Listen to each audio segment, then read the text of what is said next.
Welcome back to 40 I Amped. I'm here with Nadia, aka the Illnada, creative vet, so DMV. Happy to be here with you. Thank you for having me. So, tell me about your love of 3D film and film photography in general.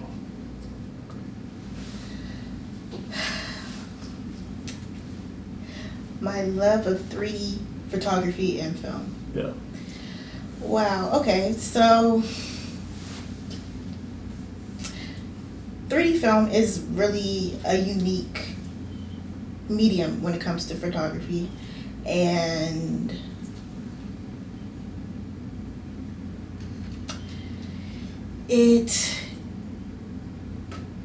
I feel, it hasn't been explored enough.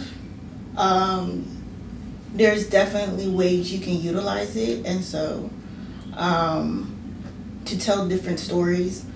And I like that I'm one of the few people that is taking this medium of photography seriously.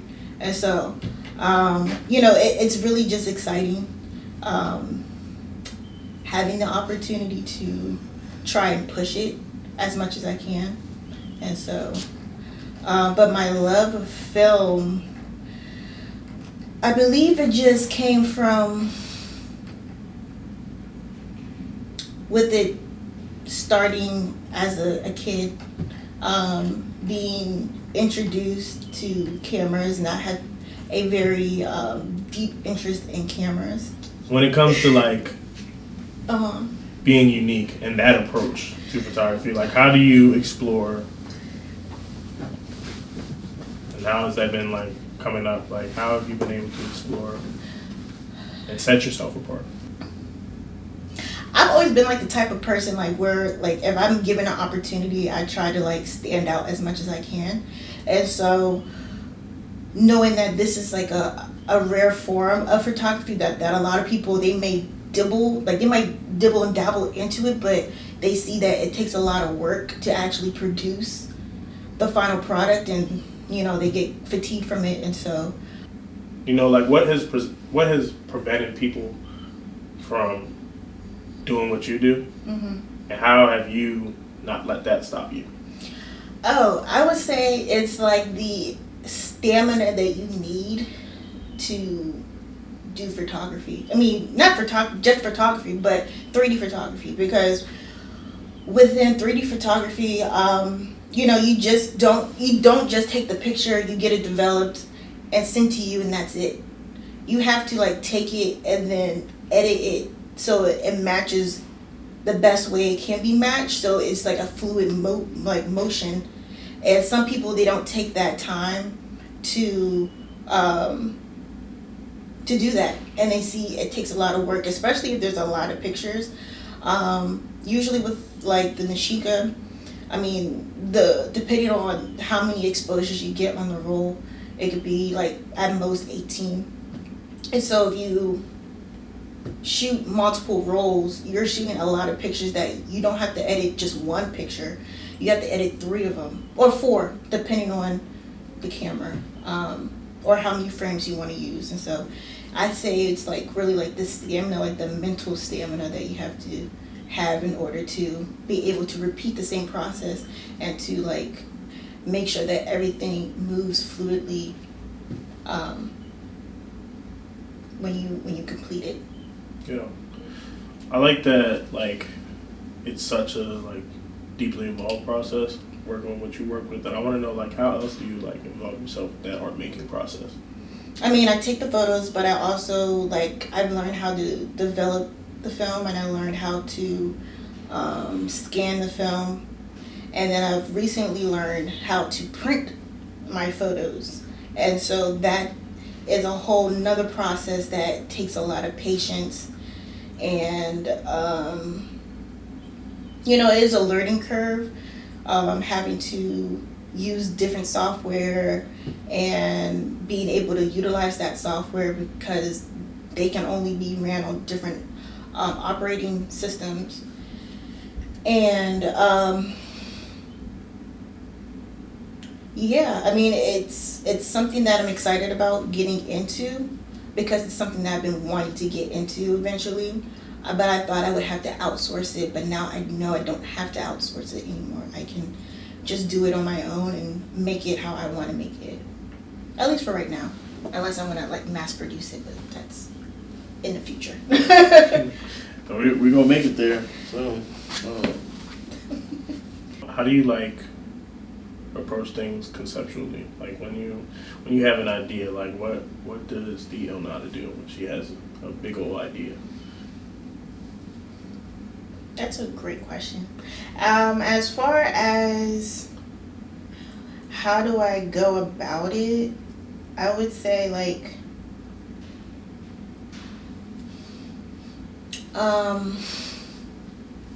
usually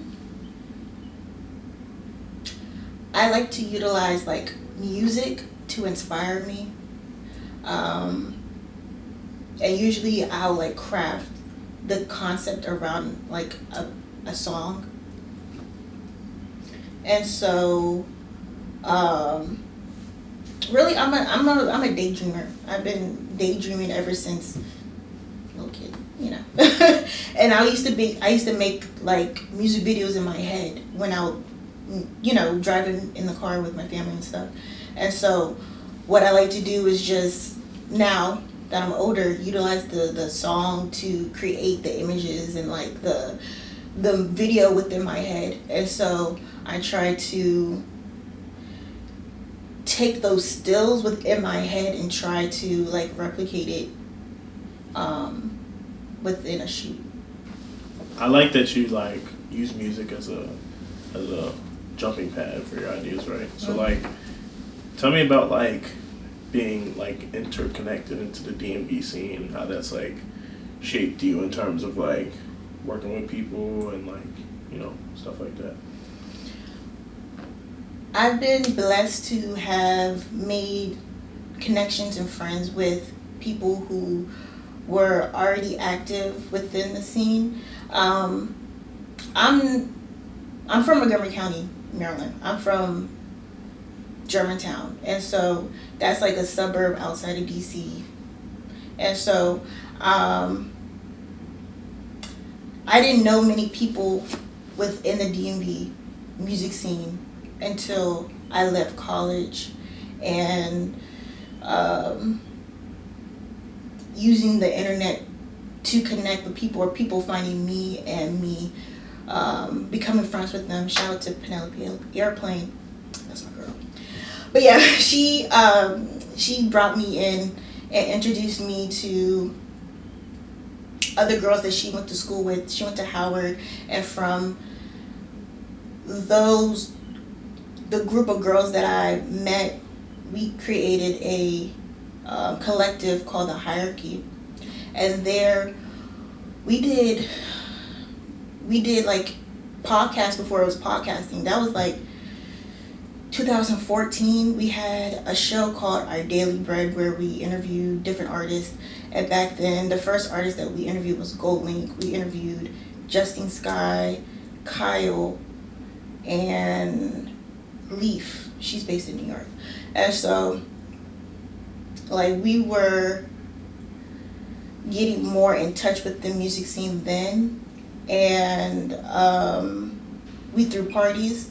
We threw a party for like Howard Homecoming. It was like a 2-night event. It was crazy. First night, it was Cool Kids, Key, and Denzel Curry. Crazy. The floor almost caved in. I was standing in the dining room as everybody's jumping, and I'm screaming like, "Get me out of here!" because I could feel the weight of the floor caving in. Crazy. The second night, it was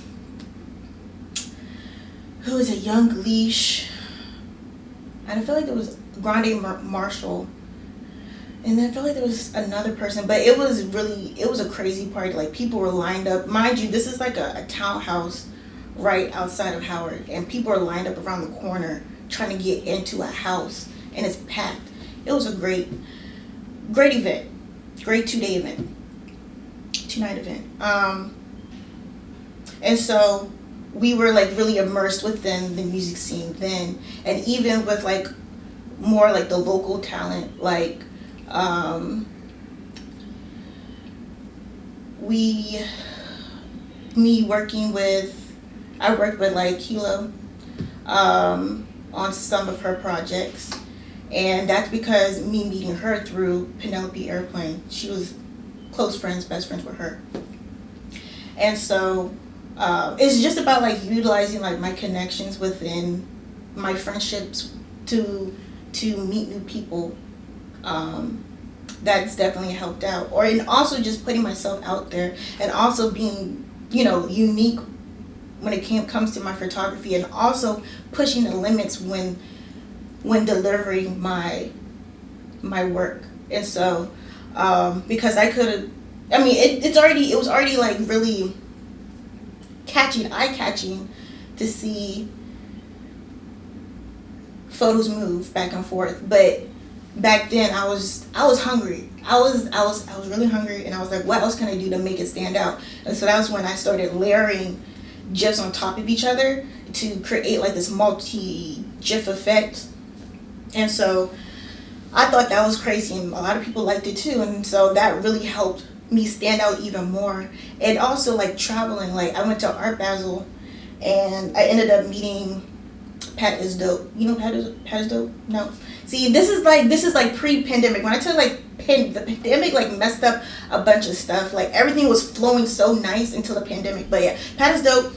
He was really well known in like the vlogging era. And so, but he was working closely with Shoe City and New Balance, and I saw him in Miami for during Art Basel, and I showed him my work, and he was like, wow, I really like your work, I'll be in touch with you later. We get back like a month or two later, he hits me up and he says, I have a shoot that I want you to do for New Balance. And so I was able to do my first brand work for New Balance in Shoe City, and I was able to connect with Sean Cooper. But I feel like I'm getting off topic because you're talking about music, right? Nah, honestly, you covered a lot, and I'm very pleased with that. I want to shift the focus a little bit more to you. Like, yeah. I know you're a business owner, Film Store. Mm-hmm. I want to talk about like you being a historian with film. I want to talk about you like cementing yourself. How do you cement yourself and your place into photographic history? I mean, I'm just working. I'm trying to put the best work that I can do out by the best means that I can, which is the internet, and now hopefully physically through print. And so I mean, and you mentioned the Film Store as well. Yeah, like I saw that you did like a kind of Gordon Parks highlight, and so like I want to know, like, is this something you like study deeply? Like, is that how that came about? I want to know how that came about. Oh, how the Gordon Parks? Yeah. So okay. So Gordon Parks is a legend.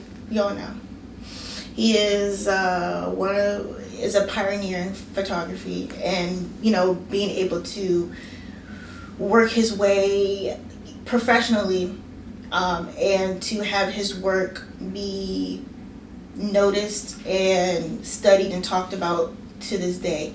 As far as how that came about, me making the shirt, it was really because he is a legend, and people during that time, like the vintage T-shirts were like really popular, and I was like, why don't we have T-shirts like that for like photographers? And so I wanted to use it as like a teachable moment, as well as a way to really just for people to who are fans of him to be to have his to be able to show, like, you know, Gordon Parks, like, here he is, like, you know, to show off, like how they do with any other, like, vintage tee. Like, you wear a Jordan vintage tee, or who's it, what's his name? Dennis Rodman.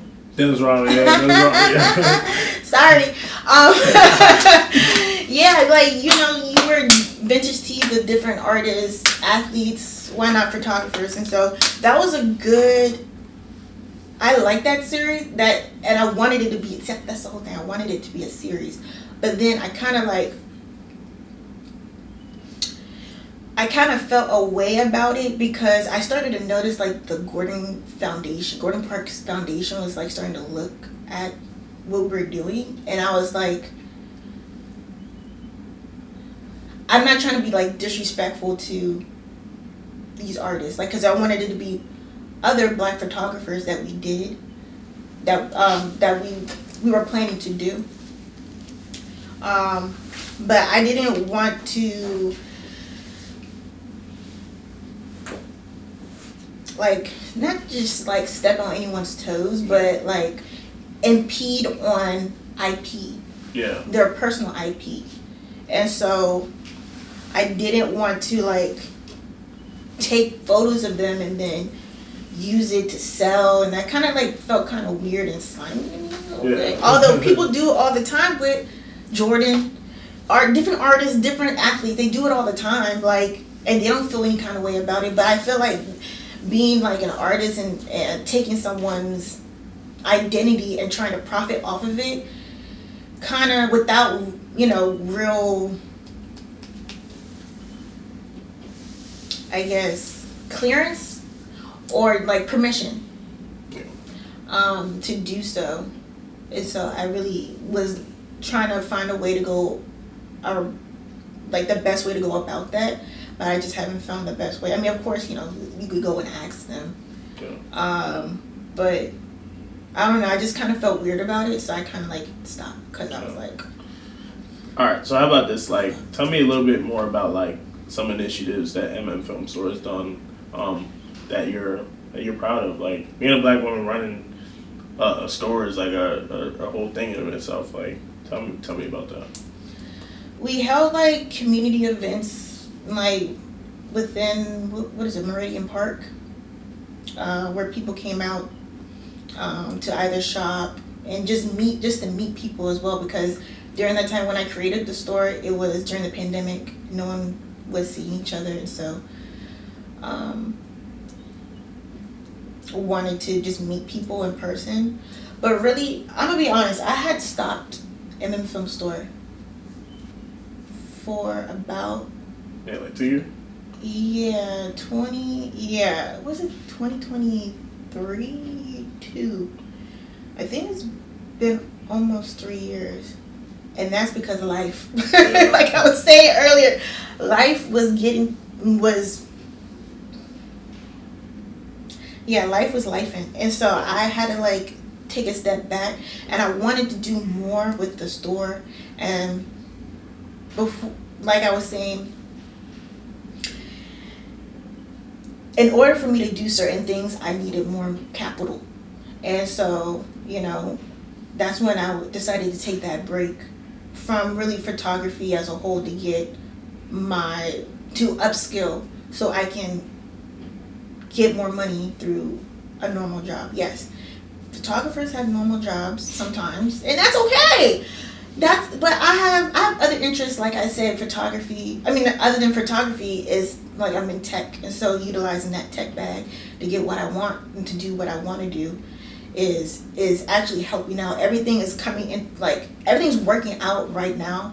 Not exactly how I planned it to, but just knowing that I have these opportunities, I can make it come to life because now I have the capital to do so. So, yeah, I did stop Film Store. I do eventually want to come back. I do want to approach it differently. I do want to be better. Although, you know, you can get better as time goes on. And maybe if I didn't stop, maybe I could have been in a different place. But I needed some time to, like, get it together. But like creativity and like initiatives, like it ebbs and flows. You know, Yeah. it all ebbs and flows. I think that's natural. I think that I'm excited for like the new path that you're going on, and I guess what are some plans? What are some? I see you're getting into mixed media, so what are some more plans for you in printing? Yeah. Plans. Well, for one thing, in a couple of days, April. Should I Should I say a date? Okay. Yeah, April 24th. I'm going to be presenting my work in person. At Studio 3510 in Mount Rainier, Maryland, and it's presented by my girl Jada M. Iman. She is collaborating with the gallery to have different photographers from around the city show off their work as they've worked with different DMV artists, and so I'm going to be showing my work, which is great. I'm excited because it's not only just the printing. I want to incorporate augmented reality into my work as well, because I mean you can see the lenticular in person, like when you can move around. And I wish I brought, you know what, that was one thing I forgot to bring. I have these little magnets that are lenticular prints as well, that you could that you could take off and you can actually move it and interact with it more so. And I should have brought those. I forgot to, but yeah, augmented reality, bringing incorporating that so people can see the GIF as it's intended to be seen, like this, see the GIF in full effect. And so I'm excited to connect the two, and so yeah, bringing it from film, not just digitizing it, but also bringing the digital version like into the real world type. I don't know. I think that's innovative. Like, yeah. I really do. You talked about the layering, and like, what are some other innovative like tactics you've done when it comes to like film? Like, you develop it, you know. So I mean, you can change the colors on the film. Like, you don't have to keep the colors as it's processed. Once you bring it into like Photoshop and stuff, you can change it. And so I remember there was the Rico Nasty shoot that I did. I shot one picture. It's black and white, but I colorized it to be pink because she was wearing pink in the video, but since it was black and white. But yeah, so I mean, just being able to change the color. I mean, that's what other innovative things. I mean, I like utilizing music with my GIFs, and so there are like some GIFs that are standalone, not really a part of a series or even a part of a series. I like to, like, you know, put music on it to, I guess, add to the story. What is there? What else? I mean, I do want to eventually work with like artists, like illustrators, for them to put their artwork within it, like maybe like their doodles or the characters that they use, their monikers, and place them as like a layering effect within the GIF as well. I don't know. That's something I've been thinking about a lot, but I hadn't, you know, working things out, you know, the time and working things out. So hopefully, you know, in the near future, I can get more into that with other artists. Before I shoot on film, right? Nashika's film, right? I love film photography. When it comes to this, like I said, you can only shoot like a minimum amount of shots within each roll. And so my problem I was running into, I needed more without having to spend so much money, right? you get the best look. The best look comes from the Nashika, but that takes a lot of money to buy the film and to process it. And so I've been like wanting a way to be able to digitize it, so in a sense I have like unlimited shots in a sense. And so, or have a greater threshold. So then I got into 3D printing, and so that's where I printed a 3D lens for my digital camera. So yeah, so I 3D printed this. It looks kind of rickety raggedy. Hold on. But you can look at it. It's kind of, the reason why it's orange is because I had orange on the printer before, and I just left it. But I do like it's cool. It does its job, but I definitely have to make some tweaks to it, and so to make it even better. So hopefully, once I tweak it, maybe the masses could get it. I don't know. But yeah, so this is, I found the print. His name is George. That's why this is a G. The reason why it's upside down is because it fits my camera better. I don't know. I'm learning 3D printing. I've learned 3D print just to do this. So yeah, that's another era that I'm looking to get into. I mean, I've gotten into it. Like, I've shot a couple of shoots, like Corday. I've shot 2 of his music videos that just are in the video on this camera. I saw the chicken. It was like. Oh, the chicken with the mumbo sauce? Oh yeah, he was saying that he's fat as shit.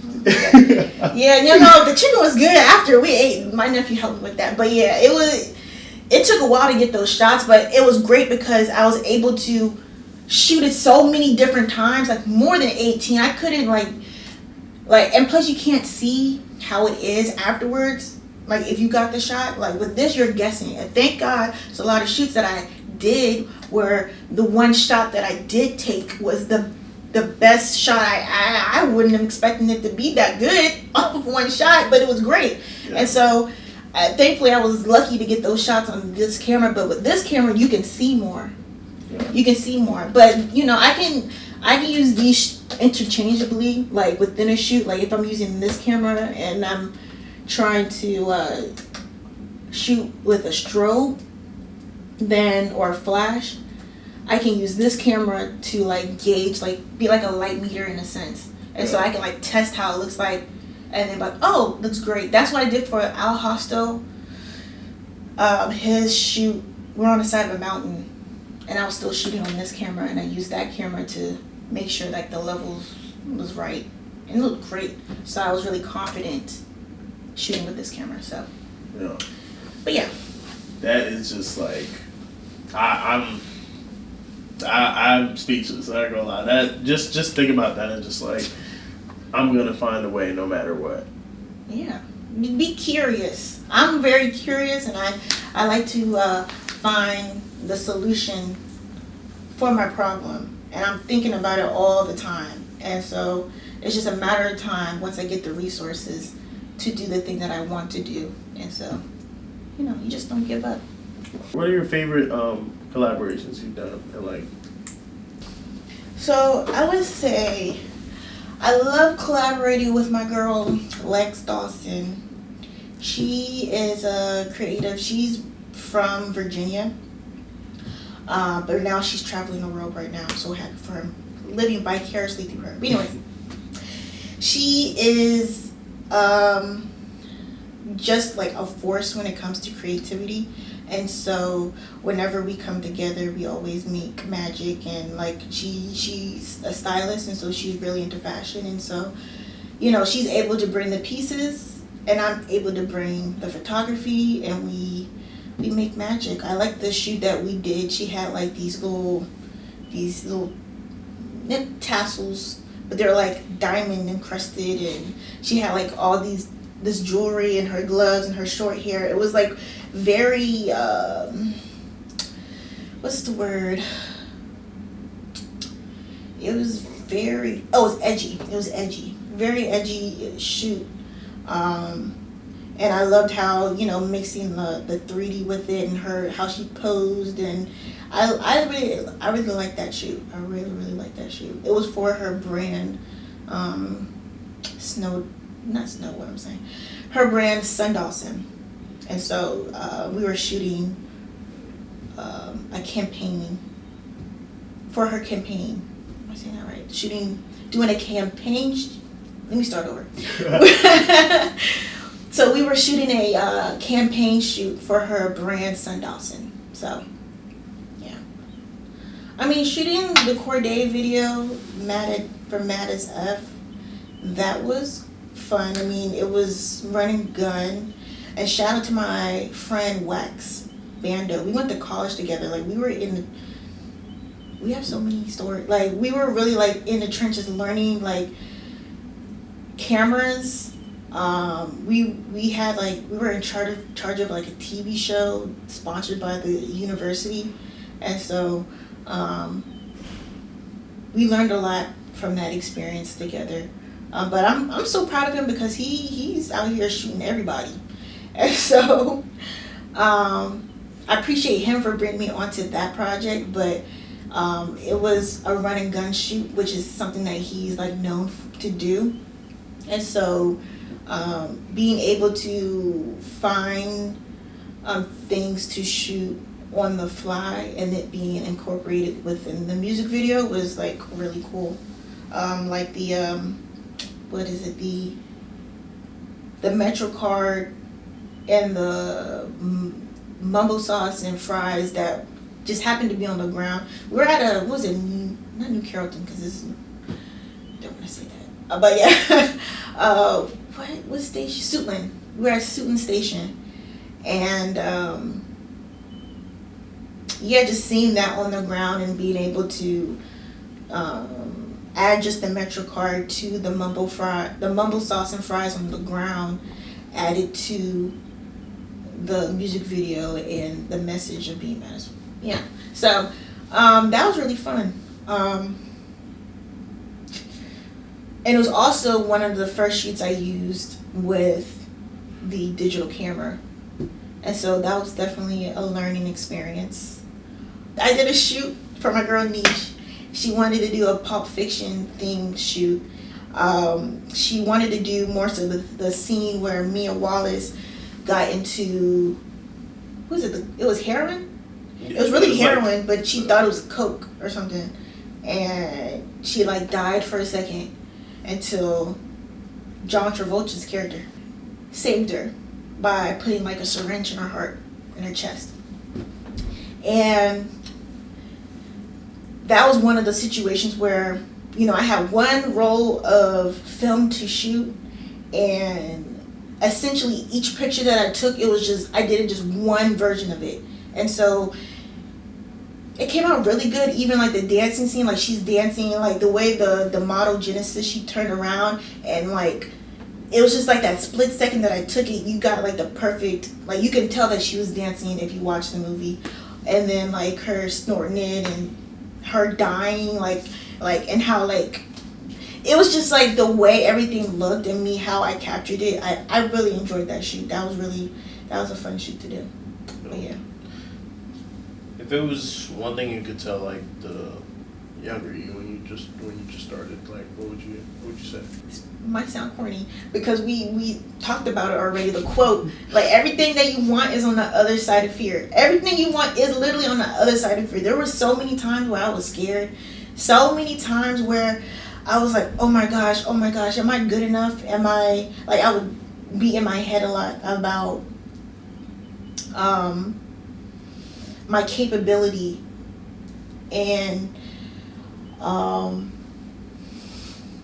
just not being good enough, or even the work not being good enough for some people. And so and to just put it out, some people, they mess up and they still put their work out, and it still works out for them, because you may think that it's not the best, but other people, they may, they see things differently.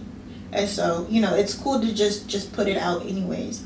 I mean, sometimes some things could stay on the hard drive and not bring it out by the same time. You know, some things are not so bad, really. And so, to put yourself, I would say to put myself out there. Like, just continue to put yourself out there and don't give up, especially when when things mess up. Just hold on, because things were messing up. Like with my camera, I had another version. This is my second Nishika. And the first one I dropped, the back of it broke in a sense where I couldn't close it. It wouldn't stay closed. And so I was going through different types of tape to keep it closed, and I found out that electrical tape wasn't a good tape, and I was shooting, what was it, a Gold Link music video. It was the meditation video behind the scenes. And I got a few good pictures out of it, but it was only like 3 out of what, like 2 rolls that I shot. And I was like, yo, the one shot, I had one shot, it was like it could have been used for like a Beats ad or whatever. Like the people who own, that were, you know, the representatives for Beats, they wanted the GIF because the producer said, you know, take this picture, I'm gonna send it to them. I didn't get the picture. I was beating myself up so bad because of that. And so, like, when those moments where you feel like you're so close to that win, but then it falls through, to just keep going, because, you know, there's another win around the corner. You're gonna lose if you don't keep going, essentially. So keep going. Thank you. You're welcome. Thank you. 40 I am.